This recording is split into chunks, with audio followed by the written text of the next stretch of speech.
Ministria e Punëve të Brendshme ka privuar nga liria një burr nga rrethina e Shkupit në ndyshimin për kryerjen e veprës penale, vrasje. MPB ka njoftuar se S.G. 51 vjeçar dyshohet se ka vrarë 48 vjeçarin me inicialet Zh.G. Siç thon nga MPB, i dyshuari fillimisht e ka denoncuar në polici zhdukjen e viktimës, i cili më pas e ka gjetur pa shenja jete në rrethinë të Shkupit.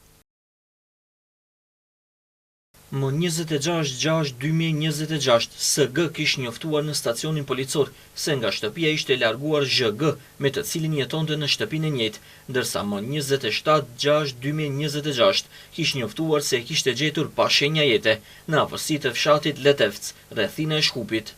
MPB bën të ditur se në vendin e ngjarjes kanë dalur 9 punës policor dhe prokurori publik, ku sipas tyre trupi i cili ishte në fazë dekompozimi. Me urdhër të prokurorit publik, trupi i pajet është dërguar në Institutin e Mjekësisë Ligjore për autopsi. Me të dyshuarin është zhvilluar bisedë zyrtare, ku pas tij në lidhje me rastin janë privuar nga liria edhe 3 persona të tjerë.